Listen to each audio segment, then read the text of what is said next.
July the 17th, 1918. The wheel had come full circle. Once again, as in 1914, all the war, all its potential, all its hopes and fears and deceitful promises were centered on the river Marne. And on the Marne, the war had reached a brief moment of equipoise.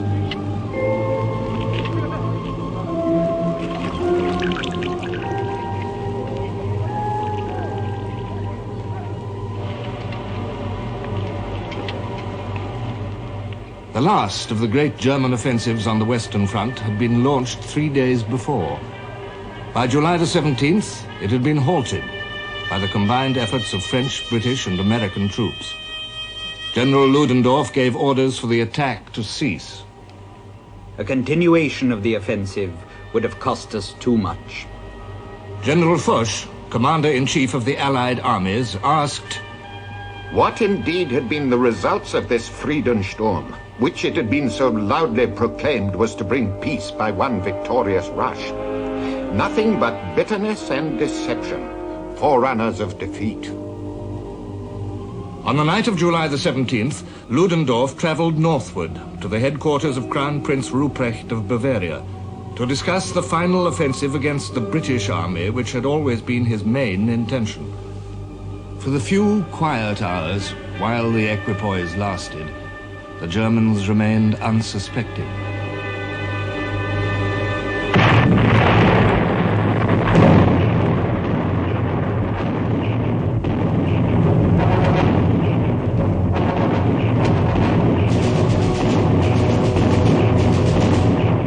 Field Marshal von Hindenburg described their awakening. Suddenly, a violent hail of shells descended on the back areas.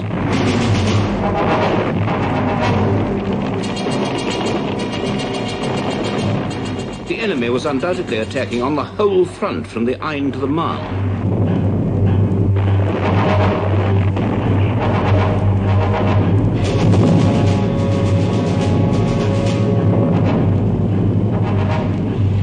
"350 French tanks rolled into the attack.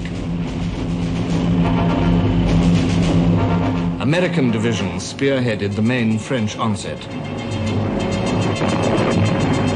Really, we started out recklessly, like a holiday it was, because we didn't know, we didn't see any dead people yet, no one was killed yet. So we started out, we followed the barrage, and the first Germans we saw dead were in the first line. We leapfrogged that line, we followed our barrage, it continued, we followed it to the second line of German trenches. There too, a lot of Germans were killed by our barrage, and there wasn't much opposition the first half hour or so. When the Germans recovered from their surprise, resistance stiffened. It was never easy to defeat the German army.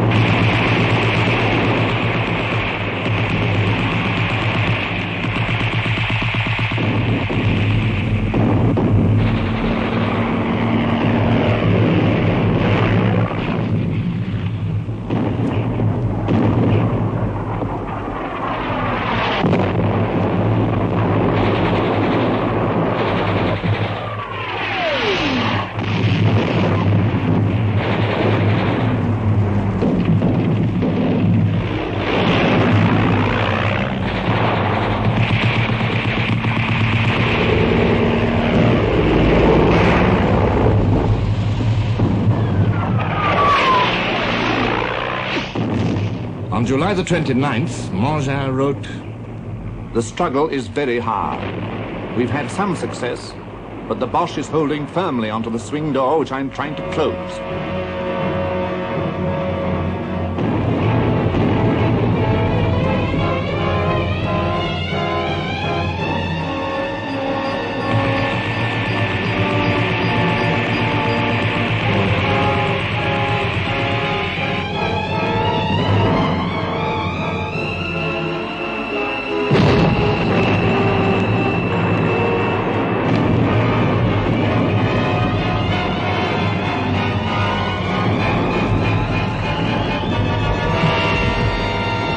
Steadily, reluctantly, fighting stern rearguard actions, the Germans were forced to withdraw.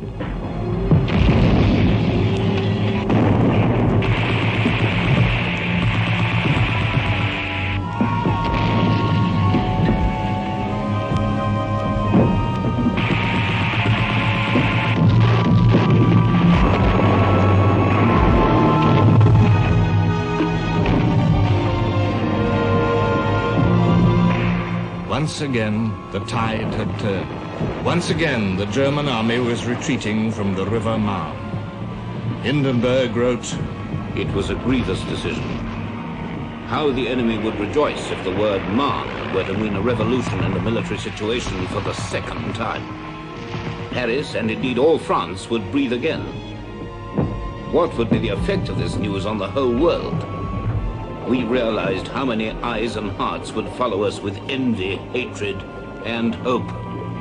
The Germans had to bow to the inexorable. On August the 2nd, they evacuated Soissons. By August the 5th, the Second Battle of the Marne was over.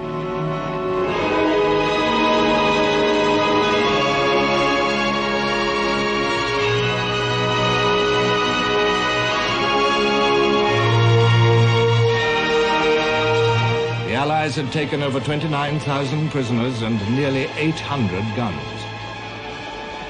The German High Command understood the significance of what had been done.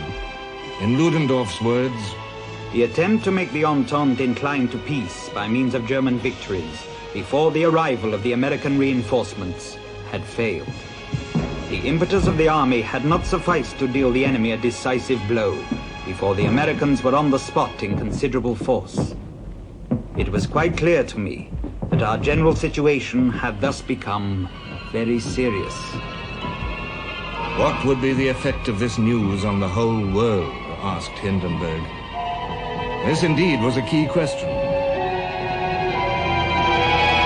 In France, a great surge of relief greeted the retreat of the German armies and the removal of the threat to Paris.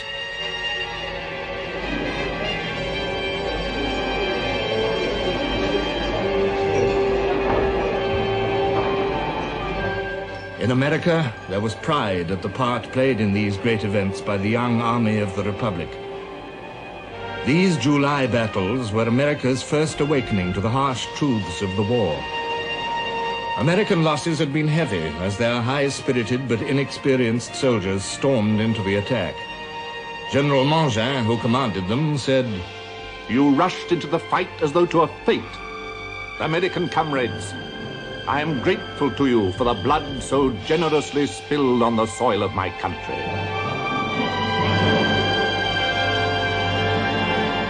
In Britain, the news of victory, after months of anxious waiting, months of shocked awareness of German strength, was treated with care. On August the 4th, as the battle was ending, Lord Rothermere wrote in the Sunday Pictorial, We are still very far from our goal, and we ought soberly to confront the situation as it now exists. Germany in 1918 had displayed to the world such ruthless force that men might well doubt the possibility of its waning. Yet in Germany, as the Battle of the Marne developed and the news of it reached the people, uneasy voices were heard and would not be stilled. The Cologne Gazette reported, Reviewing events at home during the 4th year of the war, the inference is obvious that a true offensive spirit is lacking at home. In this connection, there is no more instructive comparison than that of our arch-enemy, Great Britain. For Britain's home front has no loopholes and no weak spots. The British government might ruefully smile to learn that Britain had no weak spots. There was a strike of munition workers in Coventry and Birmingham at the very climax of the Battle of the Marne. There was a strike of women operating London buses and trams, followed by the threat of another by women workers on the Underground. There was a strike in the Yorkshire coalfields, coinciding with the disclosure of a serious Allied shortage of coal. There were searching queries by an ex-minister, Lord Lansdowne, about the very object of the war itself. There were continuing shipping losses, still in excess of new building. There were food shortages and a frightening influenza epidemic. There was a ferocious agitation against enemy aliens in Britain. A petition with 1.25 million signatures demanded the internment of every alien forthwith. The largest mass meeting in Trafalgar Square since the outbreak of war urged the same thing. This rage against aliens displayed the hysterical element in Britain's will to victory. A letter to the Times said, At last, the view of Germany as she really is dawning on the British people. They are beginning to think that with a nation so polluted and polluting, whose ideals are so false, and whose human feeling is so dead, no people acknowledging the morals of Christianity or even of civilization ought, as it values its own soul, to have truck or dealing or even speech. On August the 8th, the London Times reported an article in the Frankfurter Zeitung. There would be little sense in yielding to illusions about what is before us. We shall have to go on fighting during the winter, and doubtless during next summer also. And the troops which are crossing the ocean every day from America must feed the war, like fresh logs thrown upon a dying fire. And this will not make the fighting easy. On this day, August the 8th, fresh logs were indeed thrown on the fire.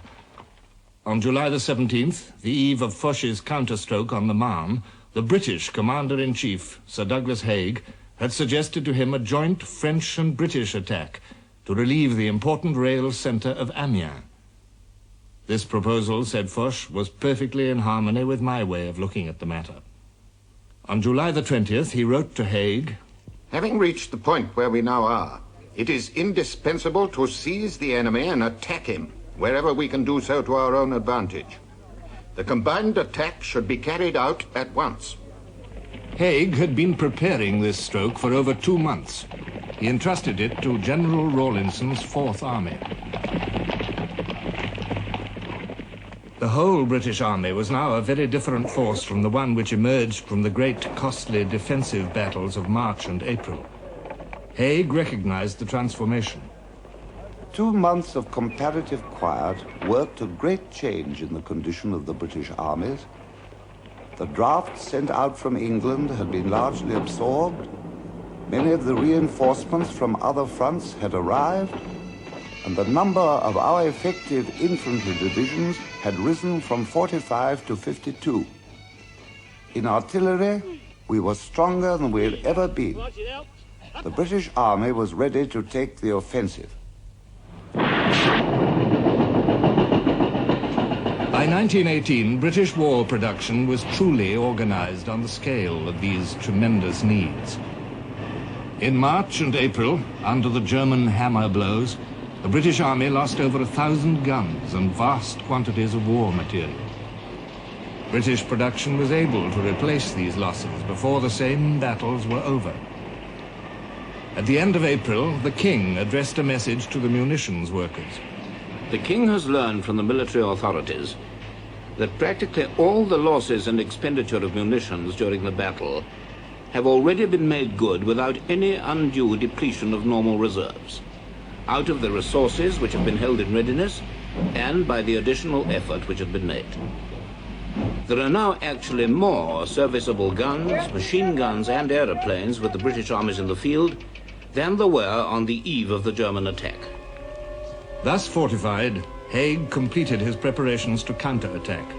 But, as 1916 and 1917 had shown, something more was needed than filled ranks and vast stocks of war material. Secrecy. By every trick in the book, the British Fourth Army worked to achieve surprise. Every soldier had a notice pasted into his paybook. It said, Keep your mouth shut. The success of any operation we carry out depends chiefly on surprise. Do not talk.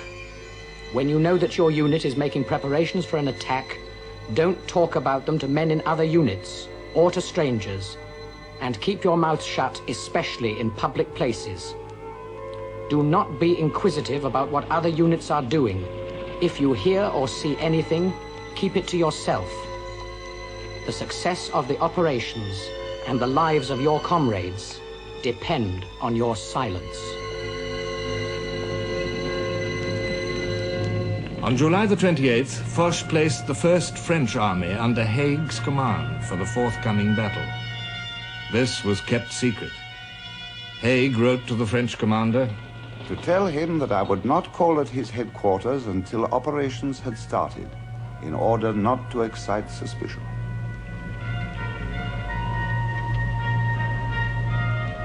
Behind the Australians was massed another formidable fighting unit, the Canadian Corps, nearly 100,000 strong. This too was kept secret. Behind them all, to exploit a success, the Cavalry Corps was brought in, with over 15,000 horses to hide on the empty Somme uplands.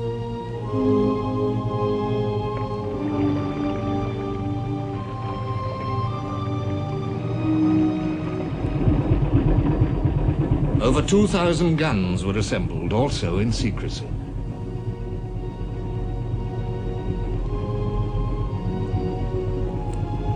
And since this was 1918 and a different style of war, Rawlinson had under his command, silently gathered, some 800 aircraft and 534 tanks. Of all this, the German High Command knew nothing. On August the 4th, Ludendorff composed an order of the day. I'm under the impression that in many quarters the possibility of an enemy offensive is viewed with a certain degree of apprehension. There is nothing to justify this apprehension, provided our troops are vigilant and do their duty.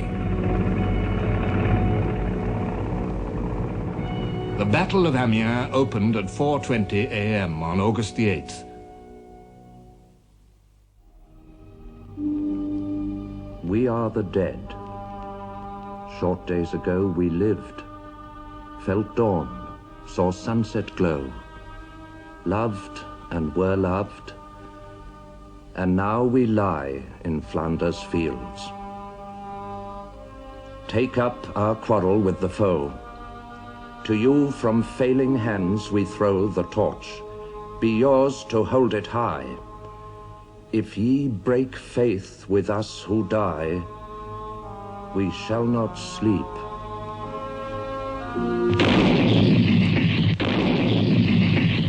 O guns, fall silent till the dead men hear above their heads the legions pressing on.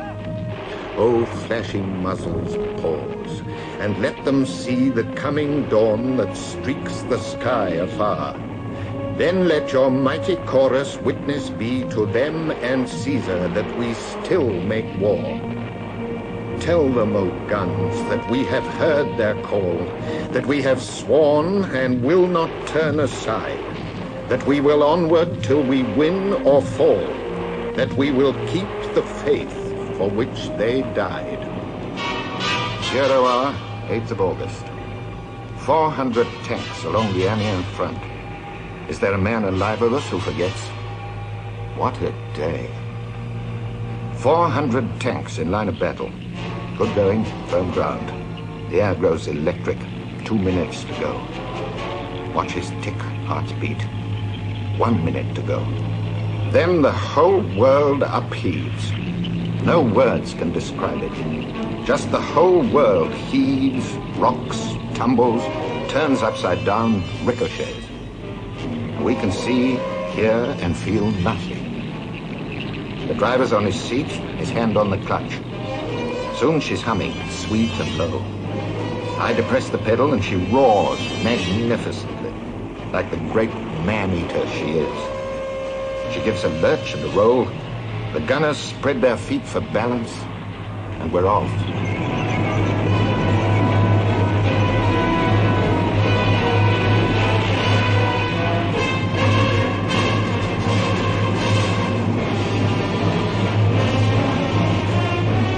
The going was marvellous. Grass was just like you put in your front garden, just like a bit of Cumberland turf. It was springy. You felt you were in for a joyride.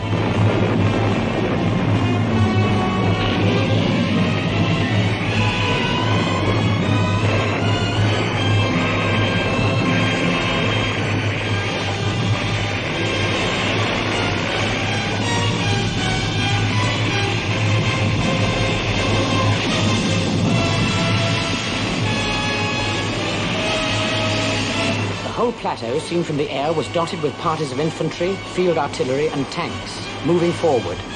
Staff officers were galloping about, many of them riding horses in battle for the first time. No enemy guns appeared to be firing, and no coordinated defense was apparent. Only the Royal Air Force lacked the sense of overwhelming victory that day. During the hours that elapsed between the opening of the battle and the lifting of the morning mist, the Germans had time to summon air reinforcements to the Somme. As the British planes took off to fulfill their bombing missions against bridges, communications, and troop concentrations, German squadrons assembled against them. The Richthofen squadron appeared. Baron Manfred von Richthofen, the most famous air ace of the war, was dead now, but his squadron, led by Captain Hermann Göring, was still a crack unit, a fearsome opponent to meet.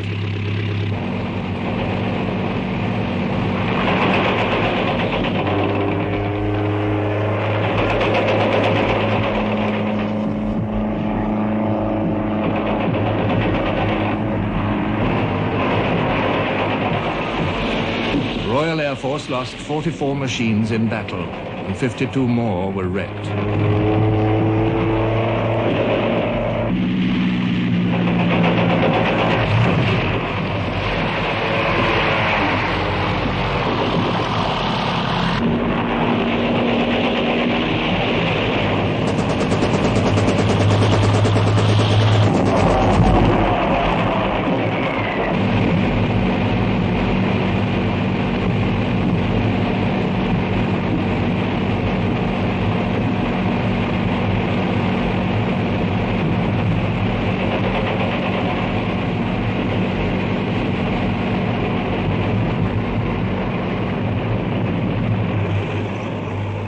On the ground, the battle flowed forward towards its unmistakable meaning. The tanks were going forward and taking position after position, the infantry following up behind, and even all the Germans brought their artillery out of their pits. It was of no avail that the Australians got all around them. While this was taking place, the horse artillery galloped into action. And in the meantime, German prisoners were coming up, but it was a morning of victory. You could feel the hair prickling up your spine with excitement because we knew that that was going to be the end of the war.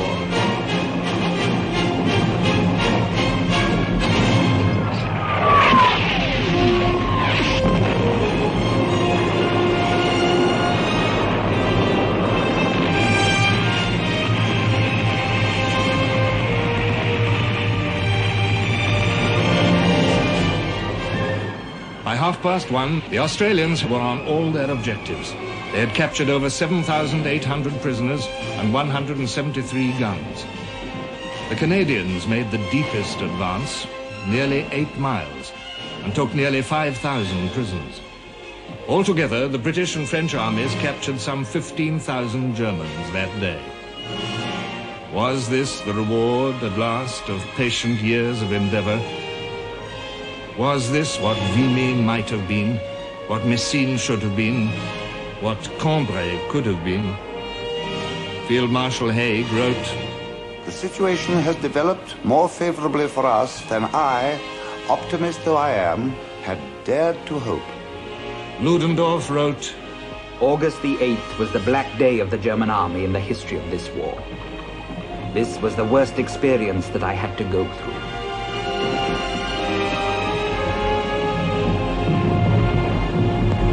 The Battle of Amiens was a new beginning, the glint of a new hope. The advance slowed, but the feel of a great occasion did not diminish. German resistance stiffened as usual, and each mile gained brought the British nearer to the old, devastated Somme battlefields of 1916, a dreadful wilderness to fight in. But Amiens, on August the 8th, struck such a blow at German morale as it had never sustained before. As the German support divisions moved up, they met men who shouted to them, "You want to prolong the war? If the enemy were only over the Rhine, the war would be over." We thought we'd set the thing going. Now you fools are corking up the hole again. Ludendorff was appalled at the reports which reached him. Everything I had feared had here, in one place, become a reality. Our war machine was no longer efficient. The 8th of August put the decline of our fighting power beyond all doubt. The war must be ended. More slowly now, but steadily, the Allies pressed forward. On August the 11th, there was a meeting of the German Supreme Command. Ludendorff offered his resignation, but it was not accepted. The truth, however, could not be disguised. The Kaiser told his generals, I see that we must strike a balance. We have nearly reached the limit of our powers of endurance. The war must be ended. The war must be ended. At last, the realization came home. At last, the leaders of the German army, the mightiest instrument of power that the world had seen, knew that they could not win. The London Times wrote, The new Franco-British offensive, initiated under the command of Sir Douglas Haig, is one of the most gratifying surprises of the war. It surprised the British public just as much as the enemy, for never has a secret been better kept. Daunted by the collapse of so many false hopes in years past, the British public only hesitatingly comprehended what its army had achieved.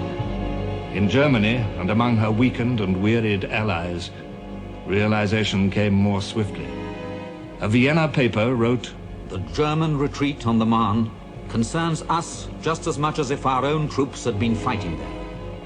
And the beating hearts with which we follow the news of the battle at Amiens are inspired by our comprehension of the extent to which our destiny is interwoven with these events. Austria needed peace, Bulgaria needed peace, Turkey needed peace. Now Germany was learning that she too needed peace. But what sort of peace? The voice of the Junker insisted, I should like to say to our people, do not lose your nerves. Do not become sentimental. Show a hard face to your enemies, and say plainly to them that you need this and need that, and therefore will keep that much of what you have taken from them, because you are the conquerors. Germany began to learn that there could be no negotiating of peace, no compromise accommodation. The righteous wrath of the American people, embodied in President Wilson, the determination of Britain, passionately asserted by Lloyd George, would not contemplate such a thing. And Clemenceau had spoken for France. I, gentlemen, I wage war. In domestic policies I wage war. In foreign policies I wage war. Always, everywhere, I wage war. And I shall continue to wage war until the last quarter of an hour. How long, O Lord, how long before the flood of crimson welling carnage shall abate? From sodden plains in west and east, the blood of kindly men streams up in mists of hate, polluting thy clean air. And nations great in reputation of the arts that bind the world with hopes of heaven sink to the state of brute barbarians, whose ferocious mind gloats o'er the bloody havoc of their kind, not knowing love or mercy. Lord, how long shall Satan in high places lead the blind to battle for the passions of the strong? Peace was still a distant vision in August 1918. In the mood of all the warring nations, there was still a steep outstanding debt to be paid in blood and destruction. The fight went on. Marshal Foch, he became a Marshal of France on August the 6th, widened the battlefront southward, drawing in new French armies. Now Haig widened the British front of attack also. On August the 21st, his Third Army opened the Battle of Bapaume.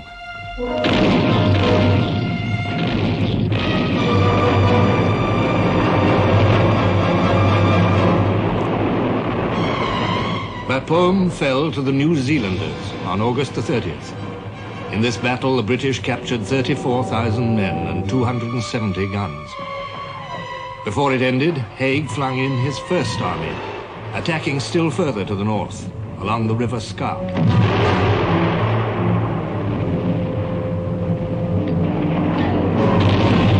Their fight produced 16,000 prisoners and 200 guns. And so into September, and yet another battle by the 4th and 3rd Armies. 12,000 prisoners and 100 guns. It was a majestic progress at last, after long years of waiting and enduring. But the cost was high for men who had fought so long. At home, the British people began to have the sense of victory. One by one, the headlines stilled their doubts. August the 23rd, new British advance. August the 24th, British front ablaze. August the 26th, pressing the advance. August 27th, battle front spreading. August the 28th, Allies sweep forward. August the 30th, the flowing tide. The Times commented, The arrival of our forces at Bapaume set the seal on a wonderful weekend and brought into view possibilities which were certainly not in sight a week ago. The Germans are retreating at such a pace that people are beginning to ask whether they'll be able to stand on the old Hindenburg Line. The sense of victory gripped the Allied commanders. Haig told his generals, Risks which a month ago would have been criminal to incur ought now to be incurred as a duty. Yet there remained between the Allies and the growing vision of victory a great and formidable obstacle, the Hindenburg Line. Here the German soldiers, dispirited, tired, gravely weakened in numbers, might be expected to make a stand and display again that stubborn courage in adversity which had sustained them so often before. As September drew to an end, it became clear that only the whole strength of the Allies on the Western Front could guarantee Germany's overthrow. Marshal Foch coined a slogan, Tout le monde à la bataille. Everyone go to it.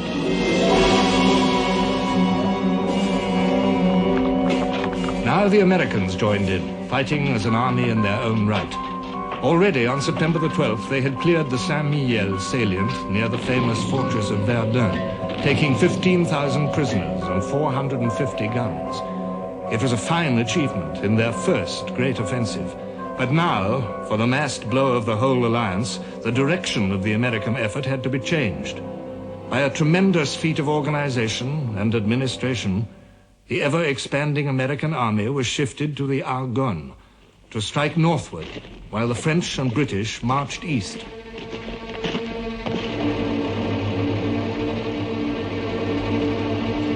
And in the north, the Belgian army also would attack, beside the British Second Army, fighting under the orders of King Albert of the Belgians. By September the 26th, all was ready.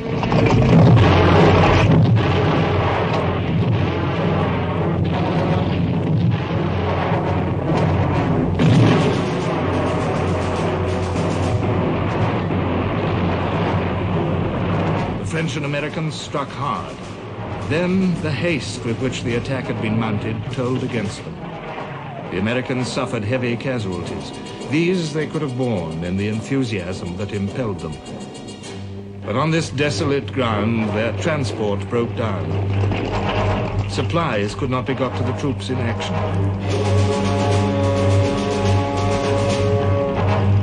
The wounded could not be removed. The American onslaught slowed and stopped. It didn't matter.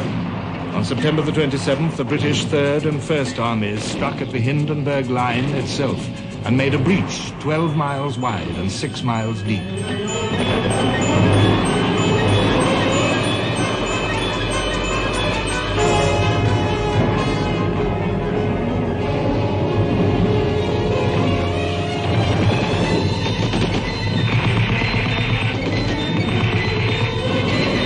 When we got to the wire there, it was terrific. It was about 4 foot high, and I would say about 15 yards wide. But the tanks who'd gone in front of us They had ploughed through it like a ship in the sea, and we had no difficulty at all in walking in their tracks through the wire. We also got over the Hindenburg front line.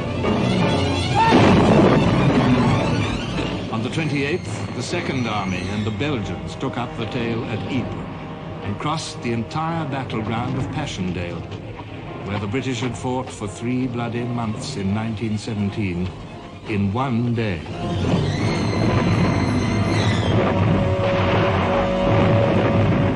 And on that day, too, the Fourth Army, with Americans fighting beside the Australians, joined into the south. In obstinate rearguards and heroic groups, parts of the German army continued to battle on by virtue of soldierly instinct and tradition. But other parts of it, chalked on the railway wagons that took them to the front, slaughter cattle for Wilhelm and Sons. Hindenburg wrote, What terrible demands were made in these few weeks on the physical strength and moral resolution of the officers and men of all the staffs and formations. The only order issued in many cases was simply, hold out to the last, hold out. What a renunciation after so many glorious days of brilliant victories. I was faced with the question, the worst of all questions, when must the end be? The end of slaughter, the end of lunatic damage, the end of hate. The end must be now, at once. But how could it be achieved? Victors and defeated alike met the problem with bewildered stares. War is easy to declare, but peace in 1918 was an elusive prize.